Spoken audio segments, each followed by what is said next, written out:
Hello students, welcome back to Sambhav technical classes.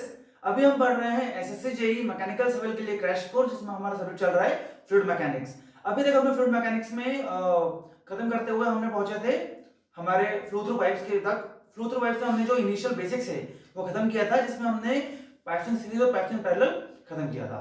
आज से हम पढ़ेंगे उसके आगे का चैप्टर, मतलब उसी चैप्टर के आगे का पोर्शन जो, और आज हमारा खत्म हो जाएगा फ्लो थ्रू पाइप्स। तो सीरीज और पैरेलल देखने के बाद हमें देखना है कि इक्विवेलेंट पाइप क्या होता है। तो वो शुरू करते हैं। और शुरू करने से पहले मैं आपसे रिक्वेस्ट करना चाहूंगा कि अगर आप नए हैं तो प्लीज चैनल को सब्सक्राइब कीजिए, और अगर आप पहले से साथ में हमारे पढ़ रहे हैं तो please share it as much as possible so that others can get benefit from this. So let's move. तो इक्विवेलेंट पाइप शुरू करते हैं हम। इक्विवेलेंट पाइप का क्या मतलब है, देखिए।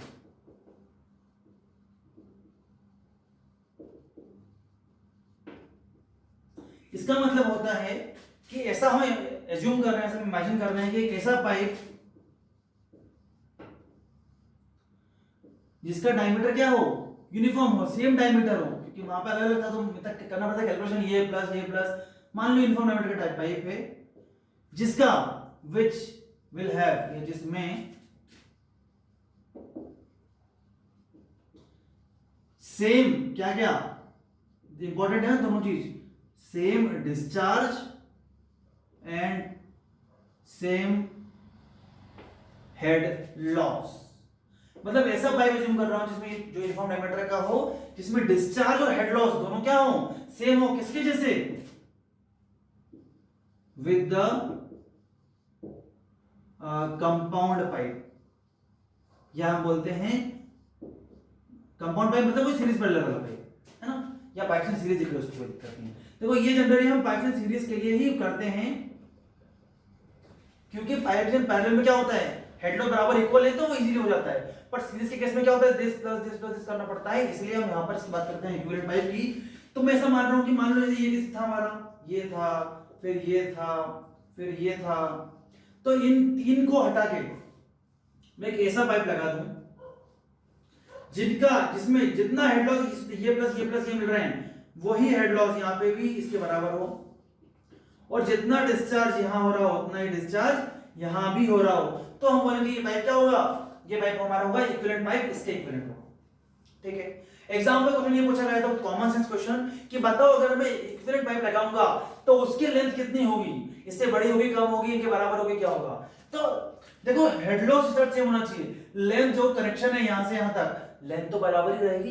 अगर मैं इस पॉइंट से इस पॉइंट तक जोड़ रहा हूं, अलग अलग चार पाइप को हटा के एक पाइप लगा रहा हूं, पर लेंथ तो उतनी रहेगी, तो ध्यान रखिएगा लेंथ दोनों की सेम रहती है ना।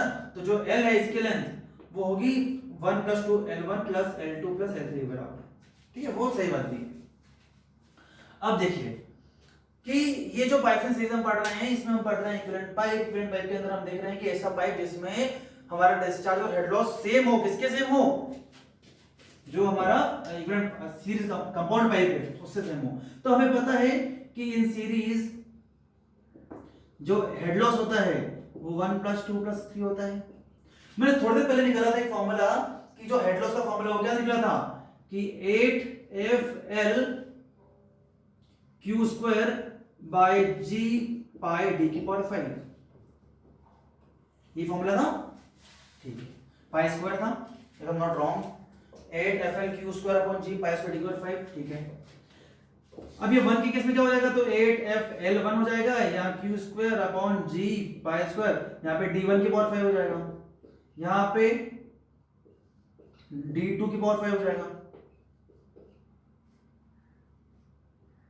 इस तरीके से ध्यान से देखो, मैं 8 से 8 काट सकता हूं, F से F काट सकता हूं, Q से Q काट सकता हूं, डिस्चार्ज सेम ही है, G से G काट दूंगा, π² से π² काट दूंगा, बचेगा क्या, L/D⁵ = L1/D⁵ plus L2/D⁵ plus.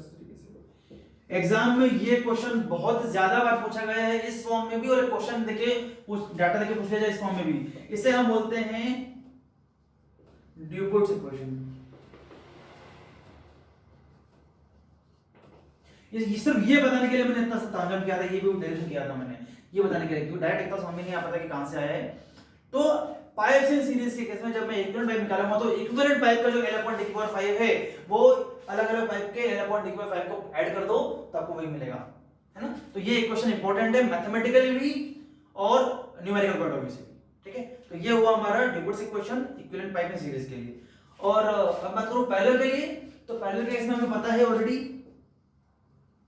क्या होता है कि जो h होता है वो इसके बराबर होता है, तो जो भी आपका इक्विवेलेंट हो उसके इक्वल कर देना कि भाई वही FLV² बाय 2GD, यहाँ पे FLV² बाय 2GD, तो आपको डायमीटर निकल जाएगा, जो निकालना वो निकल जाएगा आराम से, है ना। तो उसमें इशू नहीं आता है, इसलिए हम उसकी नहीं पढ़ते हैं। अब मैं पढ़ाने जा रहा हूँ, देखो आज का लेक्चर काफी इंपॉर्टेंट है, आपको प्री में कई क्वेश्चन देखने को मिलेंगे इस टॉपिक से, कई क्वेश्चन मिलेंगे आपको। तो मैंने पहले देखा कि हमारे क्या क्या लॉस होते हैं, उस पर क्वेश्चन बनते हैं। फिर हमने देखा कि क्या देखा हमने, pipes in series, pipes in parallel. फिर हमने देखा इक्विवेलेंट पाइप, उसके ऊपर क्वेश्चन बनते हैं, ड्यूबर्ट्स इक्वेशन पे क्वेश्चन बनते हैं, है ना। अब जो हम पढ़ने जा रहे हैं उस पर भी क्वेश्चन बनते हैं, ध्यान रखिए, काफी इंपॉर्टेंट लेक्चर चल रहा है अभी, नोट कर लीजिए, आप स्क्रीनशॉट ले लीजिए।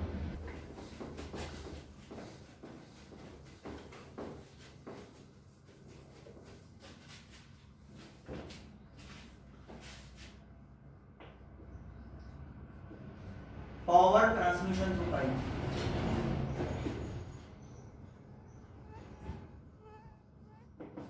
देखो फॉर्मूला तो सिंपल ही है, रो जी क्यू एच, सिंपल, पर रटना नहीं है कैसे है, ध्यान से, एकदम ध्यान से सुनना, समझ आएगा अभी।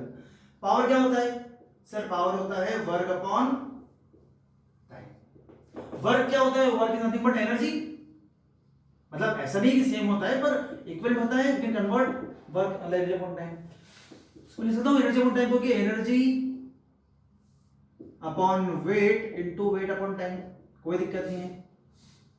क्या हम लिख सकते हो इसको इस तरह से कि sir energy upon weight into, इसको लिख दूंगा wait upon volume into volume upon time, कोई दिक्कत नहीं, लिख सकते हैं आराम से, कोई दिक्कत नहीं, ये पावर चल रहा है सब। आपको याद होगा मैंने बर्नौली में पढ़ाया था कि energy per unit weight is nothing but head, wait upon volume is nothing but weight density and volume upon time is nothing but discharge। तो यहां से निकलता है मेरा P बराबर ये हो जाएगा गामा मतलब रो जी, तो रो जी ये हो जाएगा Q डिस्चार्ज, ये हो जाएगा हेड। ये होता है पावर ट्रांसमिशन, ये होता है टोटल पावर। आपको निकालनी हो तो पावर फॉर्मूला ये, very simple but very important, rho g Q H. अब इसमें दो तीन बातें हैं जो काफी इंपॉर्टेंट है, जो आते हुए भी आप गलत कर देते हो एग्जाम में, आपको आता है रोजी क्विज पर फिर भी गलत कर देते हो, छोटी छोटी सी बातें हैं, ध्यान से सुनना। आपसे एग्जाम में 3 क्वेश्चन हो सकते हैं, कितना पावर लॉस हुआ है और कितना पावर ट्रांसमिशन हुआ है। ये ट्रांसमिशन नहीं है, टोटल पावर है। देखो कुछ टोटल पावर इतनी थी, जब हम ट्रांसमिट कर रहे हैं तो कुछ लॉस हो गए और जो बचा है वो नेट पावर में ट्रांसमिट किए। अब देखो लॉस कितने होते हैं सर, लॉस होते हैं head loss, that's the question FLV² by 2GD। तो अगर मैं बात करूं, है ना, आप इसको नोट कर लीजिए, बताता हूं आपको। अगर मैं आपसे बात करूं कि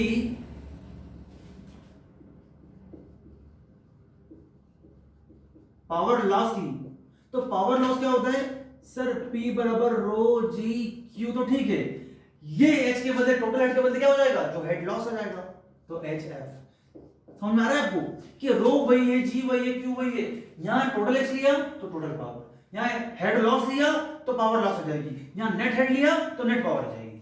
ध्यान रखना, ये छोटी सी बातें गलत करके आते हैं बच्चे एग्जाम में, ठीक है। तो HF को पता है कि वही 4FLV² 2GD। अगर मैं बात करूं कि नेट पावर ट्रांसमिशन जो मैं निकाल रहे हैं, तो वो क्या हो जाएगा सर, रो जी क्यू एच, इतना में से इतना लॉस हो गया, तो ये हुआ rho g Q H minus H, तो ये हुआ rho g Q H minus, और ये हमारा हो जाएगा FLV²। मतलब इस तरह से आपको कुछ भी देके पूछ सकते हो एग्जाम में, ये वाला देके पूछ लिया, ये वाला देके पूछ लिया, ये देके पूछ लिया, ये पूछ लिया, ये पूछ लिया, इस तरह के शब्दों में पूछ लिया, this into product of this into this पूछ लिया, या पावर मतलब क्या होता है वर्क अपॉन टाइम भी पूछ लिया, कुछ पूछ सकते हैं आपसे। तो power is nothing but rho g Q. Formula कैसे है मैंने आपको बताया, work upon time, energy upon time, energy upon weight into weight upon time, फिर हमने देखा energy upon weight into weight upon volume into volume upon time. तो वो उससे मतलब नहीं हमको इतना ज्यादा, पर समझाने के लिए बताया था मैंने। रो जी क्यू एच है, लॉस हुआ तो एच एफ, और चार्ज कितना हुआ, ट्रांसफर कितना हुआ, इतना हुआ। ठीक है, ये है क्या, दिस इज नथिंग बट, ये क्या है, ये पूरा अगर बात करूं एच माइनस दिस, तो ये कितना है, ये इतना हेड एट आउटलेट है, तो इतना हेड हमारे पास बचा नेट, तो उतना ट्रांसफर हुआ। ठीक है, इसके ऊपर और क्वेश्चन बनते हैं, बता दो कैसे।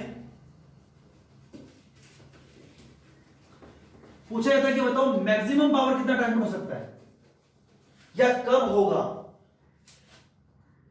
तो for maximum power dp by dv शुरू करूंगा, तो जब करूंगा तो मुझे मिलेगा फाइनली कि hf जो होता है वो h बाय 3 के बराबर है। इसका डेरिवेशन मतलब नहीं है, इसको करने वाला था 4-5 क्वेश्चन के बाद, बहुत ही इंपॉर्टेंट है। मतलब अगर मैक्सिमम पावर ट्रांसमिशन चाहिए तो head loss should B total head upon 3 या 1/3 ऑफ टोटल हेड, या अगर total head should be thrice of head loss. तरीके अलग है, बात वही है, आपको बहुत इंपॉर्टेंट ध्यान रखना है कि hf equal to h by 3 for maximum power the head loss should be 1/3 of total head, या total head must be equal to thrice of head loss. बहुत ही ज्यादा इंपॉर्टेंट है। इसमें एक बात और पूछी गई है इसके बाद कि efficiency of power transmission.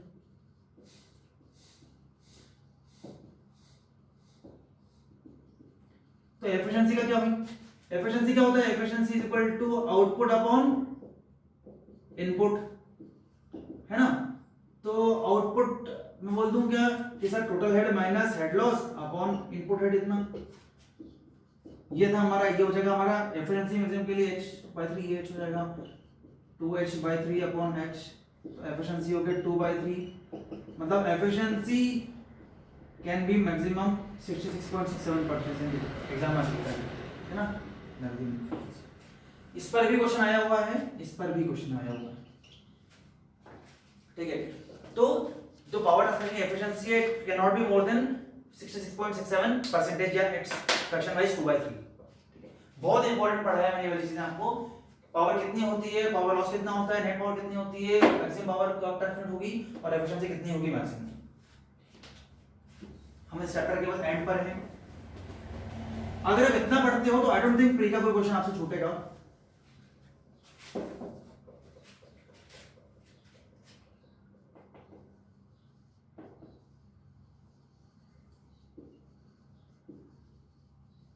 Flow through siphon, siphon क्या होता है समझते हैं आप। जब कोई दो टैंक, दो रिजर्वायर या दो कुछ भी सिस्टम में अगर फ्लो ट्रांसमिट करना है मुझे, मैं डायरेक्ट ट्रांसमिट नहीं कर पा रहा हूँ क्योंकि बीच में कोई ऑब्स्ट्रक्शन है, कोई हिल है ना, बहुत ज्यादा एलिवेशन पर कोई है, तो मैं कर्व किस तरह से कोई पाइप यूज करता हूँ। जैसे मान लो कि ये है ना, और एक यहाँ है, और बीच में कुछ बड़ा सा हिल है कुछ, तो मैं करूंगा एक पाइप लूंगा यहां से इस तरीके से। This pipe is called as siphon. अब तो स्पेशल क्वेश्चन बनते नहीं है, पर साइफन क्या होता है, तो it is nothing but a long pipe which is bend to transfer liquid from one reservoir to another reservoir, which जिसमें हम डायरेक्ट ट्रांसफर नहीं कर सकते बिकॉज ऑफ अ हिल और an obstruction in between the tanks. मैं लिख दूं इसके बाद छोटी बात को कि it is a long bend pipe to transfer liquid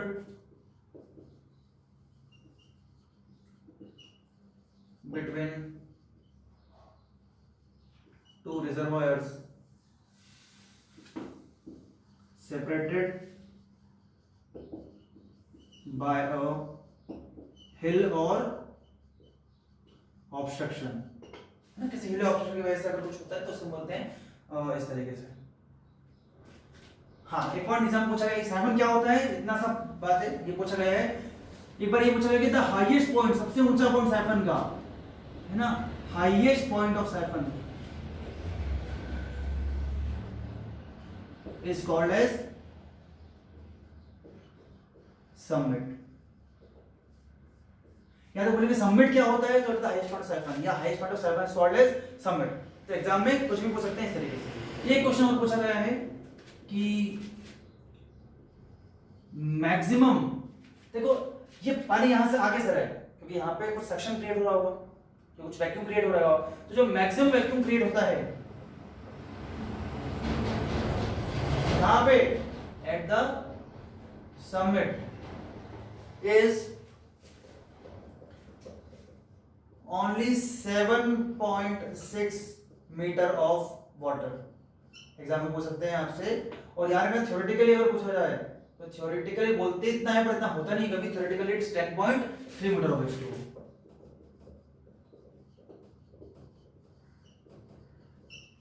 तो कि कितना मैक्सिमम हाइट क्रिएट हो सकता है, मतलब कितना ज्यादा सक्शन क्रिएट हो सकता है, तो it is maximum 7.6 metre of H2O, theoretically it is 10.3 but इतना होता नहीं है, ठीक है।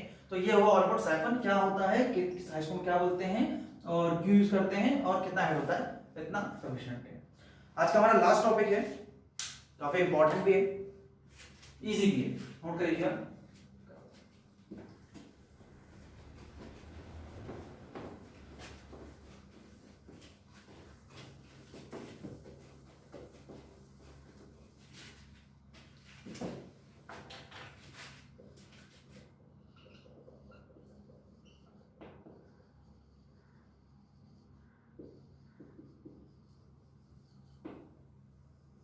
वाटर हैमर इन पाइप्स। तो ये जो वाटर हैमर है, इसके नाम में का मतलब छुपा हुआ है। हैमर मतलब हथौड़ा होता है, वाटर पानी, मतलब पानी जब एक हथौड़े की तरह काम करता है, इतना ज्यादा पावर है कि वो ऐसा हैमर एक्ट करता है। देखिए कैसे, कोई पानी सिंपली फ्लो हो रहा है, कोई दिक्कत नहीं हो रहा है हमसे, अचानक से आपने बंद कर दिया, तो पाइप पानी अच्छा फ्लो हो रहा था और फ्लो तो एकदम अचानक आपने इसको रोक लगा दिया, एकदम पानी टकरा है। जब पानी फ्लो हो रहा था मतलब उसमें थी काइनेटिक एनर्जी, कुछ मोमेंटम था उसका, अचानक वेलोसिटी 0, रुक गया पानी, तो मोमेंटम खत्म, मोमेंटम डिस्ट्रॉय हो गया। पर आपको पता है कि बर्नौली ने कहा था कि एनर्जी कभी भी खत्म नहीं होती, it can only be transform from one form to another form. तो काइनेटिक एनर्जी 0, मोमेंटम डिस्ट्रॉयड, इस मोमेंटम डिस्ट्रॉय होने की वजह से, काइनेटिक खत्म होने की वजह से एक very high pressure wave create होती है। आपको सोचो, एकदम पानी कुछ फ्लो हो रहा है पाइप में एकदम फ्लो, आपने एकदम रोक दिया उसको, तो झटका लगता है, वो झटका is nothing but that pressure wave. तो that pressure wave of very high velocity occurs, इतना ज्यादा प्रेशर, इतनी ज्यादा वेलोसिटी से जब टकराता है आसपास के पाइप में, तो इतना ज्यादा प्रेशर लगता है कि ऐसा लगता है कि हथौड़े से पाइप को फोड़ रहा हूं। That is called as water hammer simply. वो उसकी वेलोसिटी भी इतनी ज्यादा होती है कि लगभग हम कहते हैं कि मतलब वेलोसिटी ऑफ जो साउंड होती है,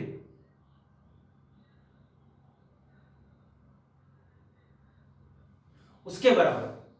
तो साउंड वेव की वेलोसिटी समझ रहे हैं, मतलब भयंकर वेलोसिटी से, अगर पाइप का अच्छा डायमीटर, अच्छे से लेंथ है, अच्छे से एनर्जी उसमें, तो भयंकर वेलोसिटी है, भयंकर प्रेशर वेव जो क्रिएट होती है, लगती है, तो वो वाटर हैमर इतना ज्यादा कि पाइप को फोड़ सकती है। That is called as water hammer, ठीक है। और ये जब आवाज होती है, गजब की वाइब्रेशन होते हैं, इसे हम बोलते हैं नॉकिंग। तो हम लिख लेते हैं बात को, सिंपल सी बात है कि मैं कुछ शॉर्ट में लिखवाता हूं कि जब व्हेन वॉल्व, मतलब कोई पाइप में फ्लूइड फ्लो हो रहा है, अचानक से मैंने वॉल्व बंद कर दी, when valve is closed suddenly in the flow, तो जब किसी फ्लो में कोई पाइप में फ्लूइड फ्लो हो रहा है, मैंने अचानक से वॉल्व बंद कर दी, क्या होगा, शॉर्ट में लिखवा रहा हूं मैं आपको, a high pressure wave is created, create होती है एट वेरी हाई वेलोसिटी, मतलब इतनी ज्यादा कि sound velocity, at very high velocity, approximate लिख रहा हूं, अप्रोक्सीमेट साउंड वेलोसिटी। इतनी ज्यादा वेलोसिटी से जब फ्लूइड में प्रेशर वेव क्रिएट होती है, तो इट कॉजेज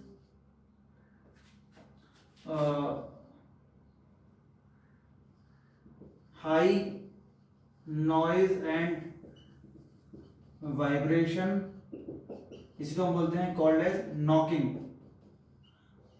मैकेनिकल वाले नॉकिंग पढ़ते हैं, आईसी इंजन में भी ना, वहां पे नॉकिंग होता है। तो knocking in the pipe and impacts and लिख सकते हैं कि and produces high impact on material on pipe,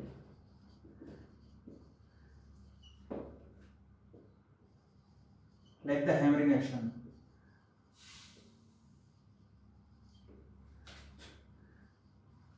और इसी को हम बोलते हैं वाटर हैमर, मतलब पानी की तरह से इतना ज्यादा एक्शन लग रहा है कि वो हथौड़े की तरह बात कर रहा है, हथौड़े की तरह काम कर रहा है, वाटर हैमरिंग एक्शन या वाटर हैमरिंग। समझ में आ रहा है आपको सिंपली कि कोई पाइप को अगर मैं फ्लूइड फ्लो हो रहा है, अचानक से उसको रोक दिया, मोमेंटम खत्म हो गया, लिख देता हूं यहां पर बात ये वाली की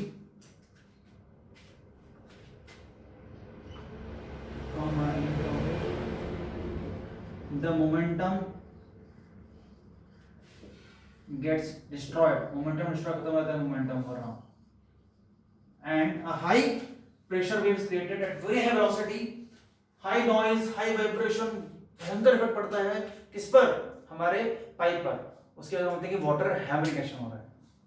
अब ये जो प्रेशर राइज है, दिस प्रेशर राइज जो मेनली क्या हो रहा है, मेन काम तो हमारा ये हो रहा है, हाई प्रेशर वेव क्रिएट हो रही है ना, यही है वाटर हैमरिंग में। तो the pressure rise depends on velocity, क्या थी फ्लूइड फ्लो की,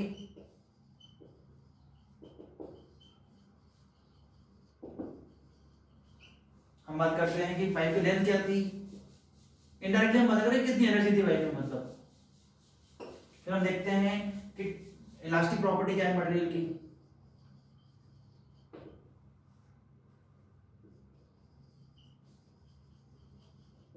अगर इलास्टिक हुआ मटेरियल तो इतना ज्यादा वो प्रेशर क्रिएट नहीं करेगा, मतलब थोड़ा इलास्टिक हो जाएगा, दब जाएगा थोड़ा सा। और fourth last but not the least कि कितना टाइम लिया आपने वॉल्व को बंद करने में, क्या मतलब समझाता हूं इसका, time taken to close the valve, मतलब अगर आपने वॉल्व को धीरे धीरे बंद किया तो आपने धीरे धीरे मोमेंटम डिस्ट्रॉय किया, धीरे धीरे उसके खत्म किया मोमेंटम, तो इतना ज्यादा इंपैक्ट नहीं पड़ेगा। पर आपने अचानक से बंद कर दिया तो अचानक से बहुत भयंकर प्रेशर क्रिएट होगी। पर आप अगर धीरे धीरे धीरे मतलब ऐसे बंद कर रहे हैं, पाइप धीरे धीरे डिस्चार्ज कम कर रहे हैं उसका, तो भी फर्क पड़ता है, पर कम मतलब हैमरिंग एक्शन होगी, उससे होगा फिर भी, पर कम होगा, है ना। तो हम छोटी सी बात पढ़ते हैं इसमें, एक छोटे से फॉर्मूला वाइज चीजें पूछी जा सकती है एग्जाम में आप लोगों के लिए, ये कुछ डाउट होता है आप मुझसे पूछ लीजिएगा, वरना सिंपल सी बातें हैं।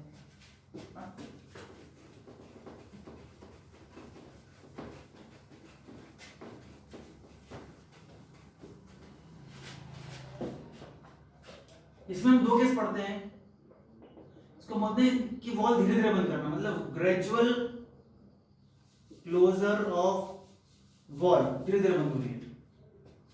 ये कब हम बोलेंगे, जब हमने जो टाइम लिया है वॉल बंद करने के लिए वो टाइम बहुत ज्यादा लिया है, मतलब आराम से बंद करिए, तो when t is more than 12/c, t क्या है, time taken to close the valve, ठीक है, l क्या है, लेंथ ऑफ पाइप, और c क्या है, साउंड वेलोसिटी। केस 2 हम पढ़ते हैं, सडन क्लोजर, जब t is less than 12/c हो, मतलब फटाफट से बंद कर दियो, जल्दी से झटके से बंद कर दियो, जब जल्दी बंद करेंगे तो इंपैक्ट बहुत ज्यादा पड़ेगा, है ना। ये हो गया टाइम टेकन, ठीक है। ये साउंड वेलोसिटी तो ये भी लिखते हो कि वेलोसिटी ऑफ प्रेशर वेव, वो लगभग उतनी होती है जो आपको गिवन हो एग्जाम में, एक्चुअली यही है वैसे तो प्रेशर वेव, ठीक है। अब इतना काफी है एसएससी के लिए, मैं 2-3 पॉइंट लिखवा रहा हूं, एग्जाम में शायद आपसे पूछ लिया जाए, है ना।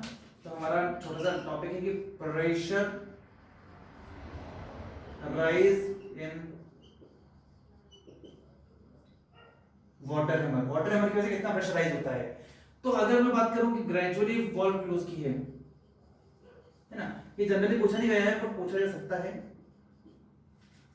तो जो P होता है वो होता है rho L V by time, rho is the density, L is the length of pipe, V is the velocity, T is the time taken to close the valve। Second, अगर मैं बात करूं कि सडन क्लोजर है मतलब फटाफट close कर दी। And जो वॉल्व है वो रिजिड है, सॉरी जो पाइप है वो रिजिड है। रिजिड मतलब जो इतनी इजीली डिफॉर्म नहीं होता। तो हम बोलेंगे कि P is equal to V under root के रो, ये फॉर्मूला से पूछा जा सकता है। और तीसरा हम पढ़ेंगे कि सडन क्लोजर भी है, और हमारा पाइप कैसा इलास्टिक है।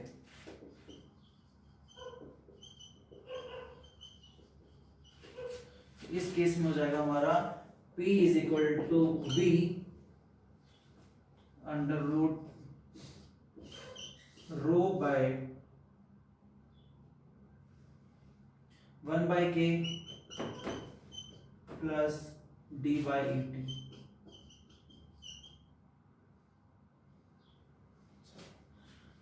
सो केस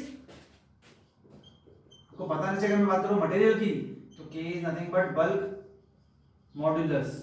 रो पता है आपको, K पता है, D डायमीटर पता है, E must be Young's modulus, क्योंकि हम बात कर रहे हैं किसी मटेरियल की। हम पढ़ेंगे सोम में ये सब बातें अच्छे से। और तो यहां मैं खत्म कर रहा हूं हमारा फ्लो थ्रू पाइप। ठीक है, हमने क्या देखा स्टार्टिंग से? हमने देखा कि फ्लो थ्रू पाइप क्या होता है, कितने टाइप के लॉसेस होते हैं, फिर मेजर और माइनर को अलग अलग पूरा डिटेल में पढ़ा हमने, फॉर्मूला वाइज देखा हमने, फिर हमने pipes in series pipes in parallel देखा, फिर हमने इक्विवेलेंट पाइप के बारे में देखा, फिर हमने वाटर हैमरिंग रिएक्शन देखी, उसके बाद हमने फ्लो थ्रू साइफन देखा, है ना। और वाटर हैमरिंग में हमने वाटर हैमरिंग क्या होता है, कब बोलते हैं क्लोजर, सडन क्लोजर कब बोलते हैं, ग्रेजुअल क्लोजर। तो I think this is more than enough for this chapter, for the chapter that is flow through pipes. That's sufficient, more than sufficient. आप बस ये पढ़ो, अच्छे से याद कर लो, नोट्स बना के फिर क्वेश्चन कर लो, and you will get all the questions cleared in first round, right.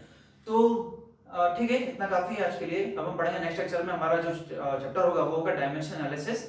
तो हम उसमें काफी अच्छे से पूरा समझेंगे कि जो मैंने शुरू से नहीं बताई आपको अभी तक, मैंने कहा था मैं बाद में बताऊंगा कि डेंसिटी लिया मैंने, कुछ प्रॉपर्टी ली, उसकी क्या यूनिट होगी वो बता दी थी मैंने, पर क्या डायमेंशन होगी वो नहीं बताया मैंने अभी तक। तो डायमेंशन सबके बनाना सीखेंगे हम नेक्स्ट लेक्चर में।